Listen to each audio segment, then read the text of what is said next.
Welcome into Outkick the Show. I am your fearless leader, Clay Travis. I hope all of you are having a fantastic Friday. We've only got a 30-minute version of Lock It In today.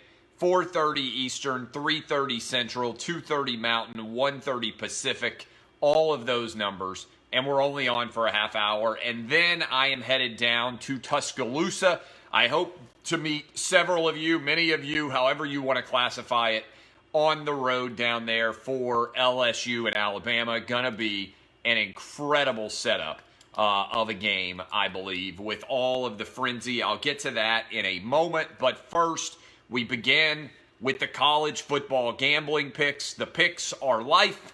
We had a winning week last week. We're dead even on the year at 60-60 with 120 picks in. This is when we put the steam on, like General Nealon always said. If at first the brakes don't go against you, add more steam. That is what we are doing now. Clemson at NC State. I like NC State here, counterintuitively, to cover big number. Maryland at Ohio State. I'll get to Chase Young in a minute.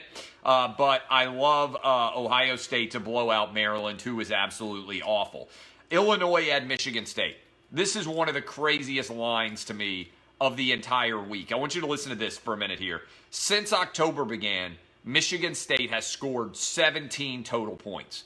Yet they now somehow are a favorite of over 14 points against Illinois, despite the fact that Illinois beat Wisconsin and then has won their next two by a combined 62-16 score.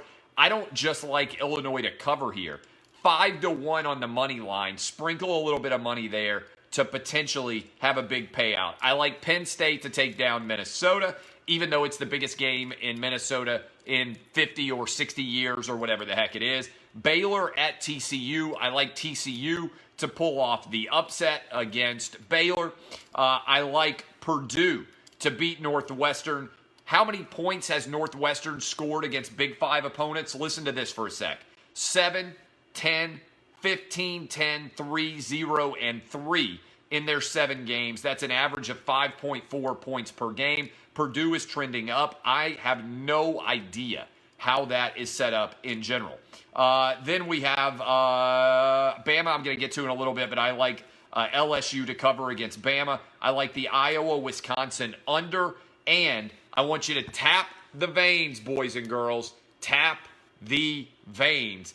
I think that Tennessee beats Kentucky outright. I also like the under. Again, tap the veins. The blood bank guarantee this week is Tennessee outright.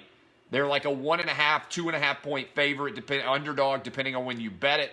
And I love Tennessee to win this one outright. Also the under in the game against Kentucky. All right, let's talk LSU-Bama for a moment. Gary Danielson made news saying he went to practice on Thursday and Tua was not 100%. Nick Saban continues to say that it's going to be a game-time decision for Tua. I don't buy into it being a game-time decision. I would be stunned beyond belief if there was not going to be a Tua playing. But I also wonder, Nick Saban can't be happy that Gary Danielson, who got to go to the game because he's calling it, got to go to practice because he's calling the game for CBS, came out and shared his personal opinion of Tua based on being able to witness the practice field.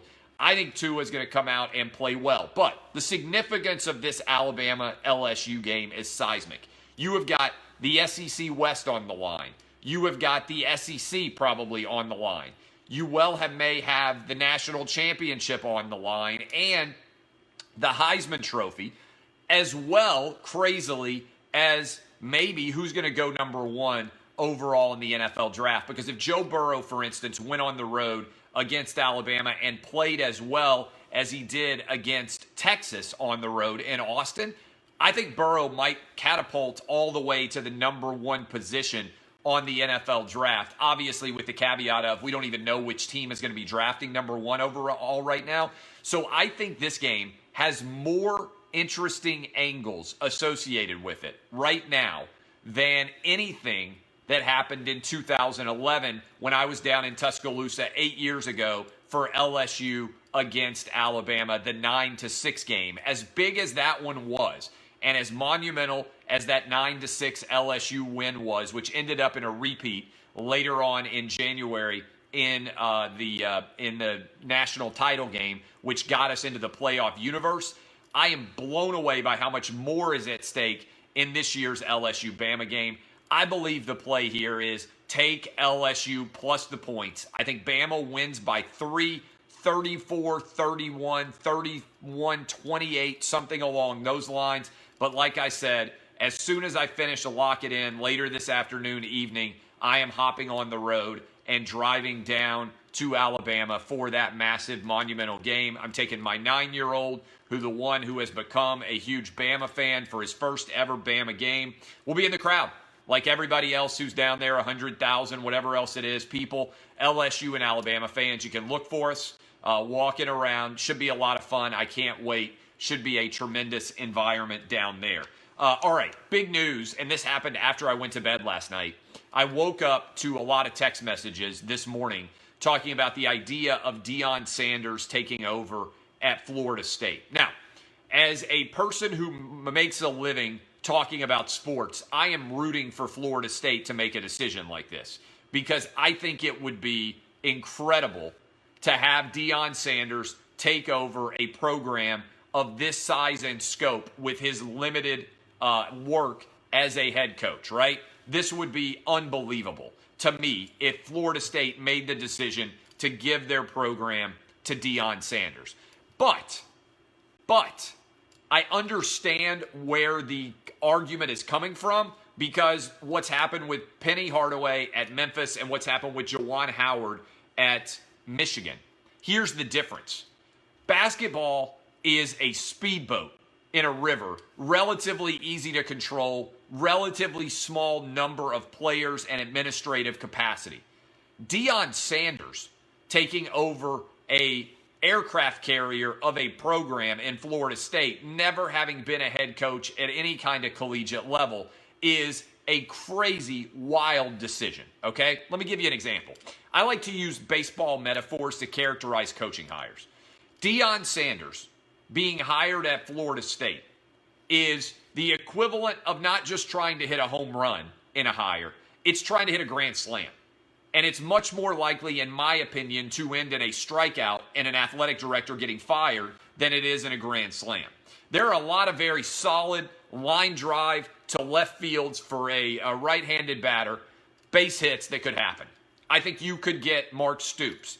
I think you could get Dave Clawson. I think you could get Lane Kiffin. I think you could get a lot, Hugh Freeze. That's 4 dudes right there that are pretty solid, pretty middle of the road, could be a single, a double, a triple, whatever you want to say. Obviously, Urban Meyer or James Franklin would be home runs for Florida State. But it's crazy to me that in any way you could end up in a situation considering, to me, Deion Sanders. Now, I think you could do a lot better. I don't see this job as being in any kind of way tainted by Willie Taggart. This is the challenge that I said comes with firing a guy when there are still 3 games left on the schedule. Okay, I mean, I think that's the basic truth. Now, the reality is they were afraid that if Willie Taggart won against Boston College and then beat the buy-in game, whoever it is, Alabama State or whoever that game is that Florida State theoretically can't lose, they're going to get crushed by Florida. But if they won those 2 games, they would be bowl eligible, and you'd have an argument of, wait a minute, the things have gotten better in year 2 of Willie Taggart. How do you fire him now?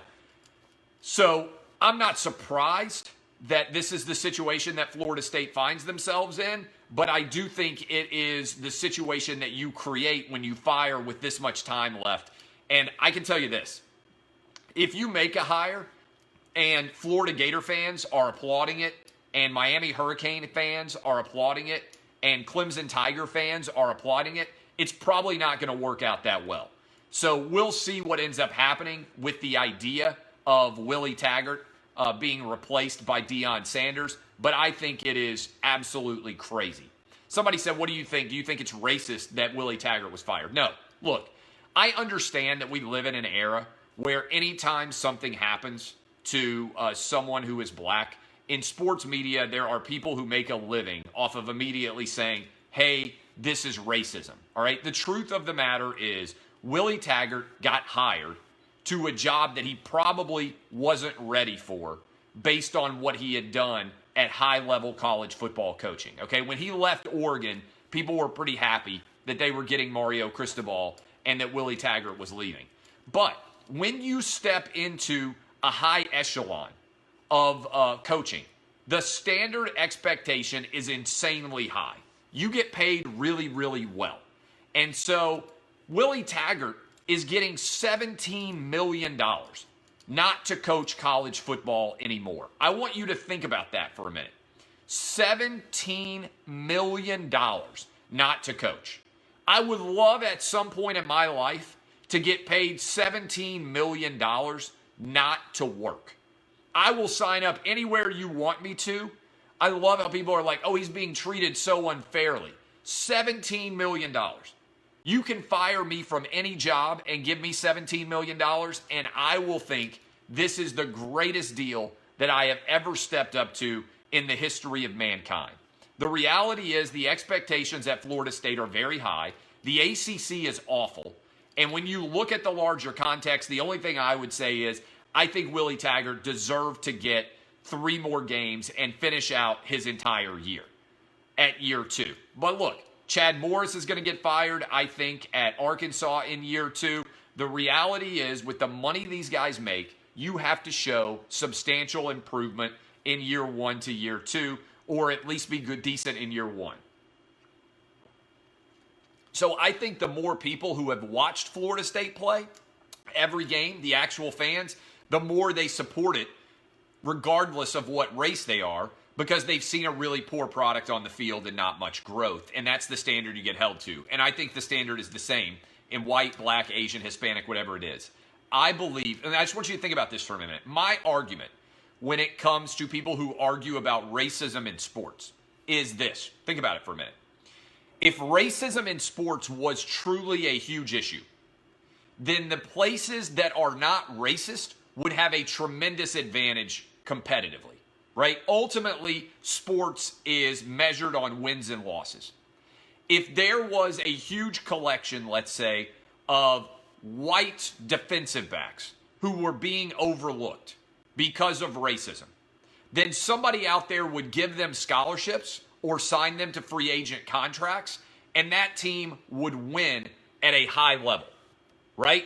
Would win at an incredibly high level, taking advantage of the latent existing racism. I've said there's an argument that Bill Belichick has done that with white wide receivers. He spotted an inefficiency in the market. He signed all these guys that nobody else is willing to risk on. And as a result, he is able to take advantage of that opportunity. If there are truly inefficiencies in the world of sports predicated by race, then the schools or the teams that signed players that were being discriminated against based on race would win at an infinitely higher level, right?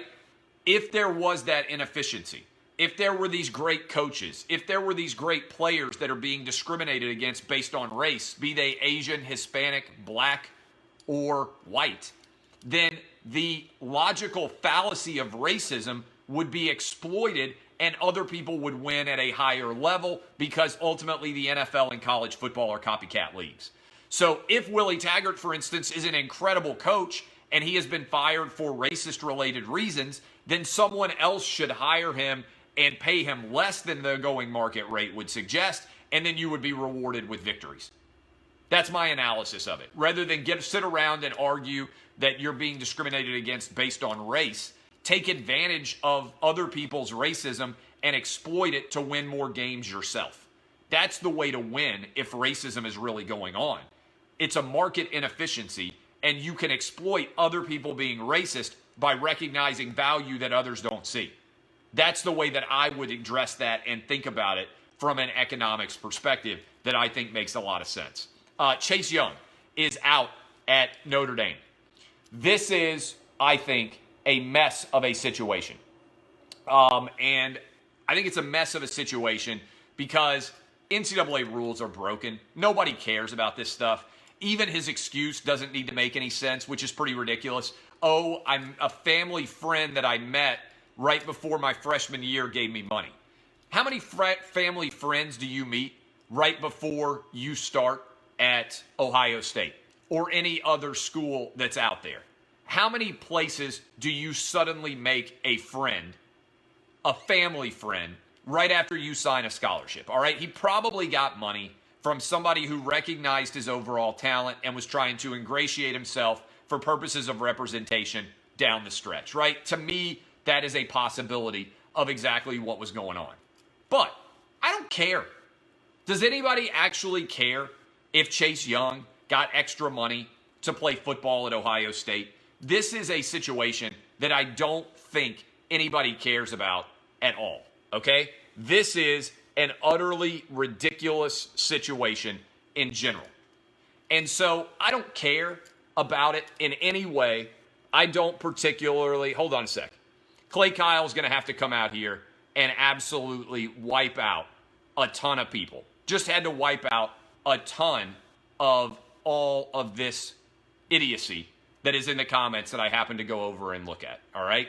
So boom, take them out, wipe them out. I don't care about the Chase Young situation. I do find it ironic how every time one of these major NCAA issues comes out, it always comes out when teams are about to play crappy opponents. Oh my God, Ohio State somehow finds out that there's a major issue on the horizon right before they play Maryland and Rutgers back to back. Come on now. You think it's coincidental that Ohio State suddenly finds out there's a Chase Young issue right before they play two crappy opponents, before they have two really important opponents in Penn State and Michigan in the Big Ten title game and theoretically the playoffs? This is why this whole system is so rigged. Oh, we're going to hold him out of Maryland, and you know what? Just to be safe, we're going to hold him out of Rutgers too. Ohio State's still going to win both of those games by 40 plus. And as a result, this is going to be a ludicrous proposition. There's actually no worries at all. And this isn't coming out the week of Penn State. It's not coming out the week of Michigan. All is that the truth, all right? If I were him, however, I'd go ahead and pull a Nick Bosa. If I'm going to be investigated significantly by the NCAA, what is the value of actually playing in the month of November for Chase Young? All he can do is injure himself. He's going to be a top 5 pick. It makes absolutely no sense whatsoever for him to continue. As a result, I am diving in, and I believe the play here, in all honesty, is for him to just go ahead and go pro like Nick Bosa did. There's nothing to gain going forward at all. People say, oh, he's playing for a championship. Dude, he doesn't care. He doesn't care about playing for a championship in the grand scheme of things. He's got a lot more significant things. Ohio State people care about championships. College football fans care about championships. Championship for him is a pathway to making millions of dollars. That's the truth. He's ready to roll, and there's absolutely nothing to lose going forward at this point in time. I don't think he cares. I don't think he cares that much in the grand scheme of things of his life. He might care because he's young and he doesn't know any better, but look at what Nick Bosa's impact has been.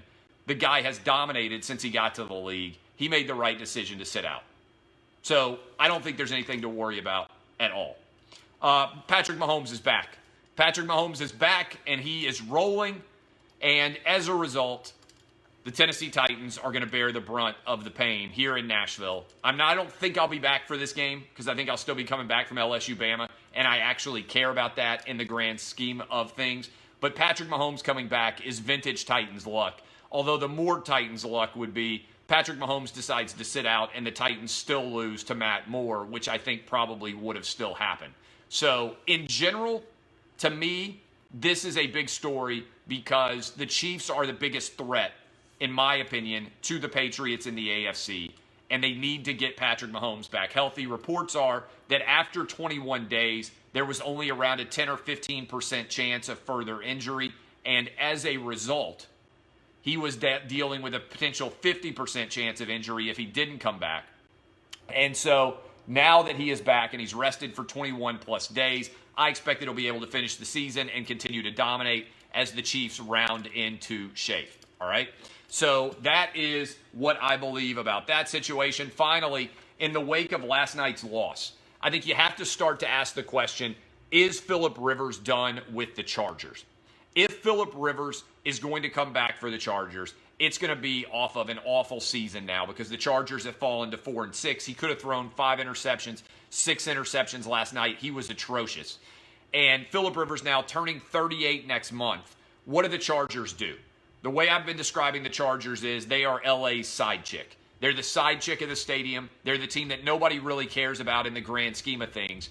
What do? Do they commit to him as an unrestricted free agent, or do they allow him to go off into the universe of free agency and sign potentially with somebody else? To me, when you break down the NFL quarterback market right now, there are about 4 teams that really, really matter in terms of deciding what they're going to do at the quarterback position. We feel good about the Bengals and the Dolphins both going out and actually making the decision to draft definitely at the top of the draft. Then you have the Panthers, who you're uncertain about, the Bears, the Titans, the Bucks, and the Broncos and the Chargers. That's 6 teams to me in the NFL that are unclear about what they're going to do with the quarterback position. What the Panthers decide to do with Cam and what the Chargers decide to do going forward with Phillip Rivers will be intriguing to see going forward. Those are the 6 teams in addition to the Bengals and the Dolphins that I think have the most tenuous quarterback situation going into next season. All right, I love all of you. I got to go get ready for my television show, which will be on in about 40 minutes. My name is Clay Travis. This is Outkick the Show. DBAP unless you need to. SBAP. I will see you guys, hopefully some of you down in Tuscaloosa for LSU-Bama. I will be there tomorrow. Should be an outstanding time. Love all of you, and I will see you tomorrow. Love you. Got to kill a man as I go out. Love you. This has been Outkick on my good friend Periscope and Facebook. See y'all. Killing men as I go out. Boom, boom, boom, boom, boom, boom, boom. See ya. Love you. Thank you, Facebook.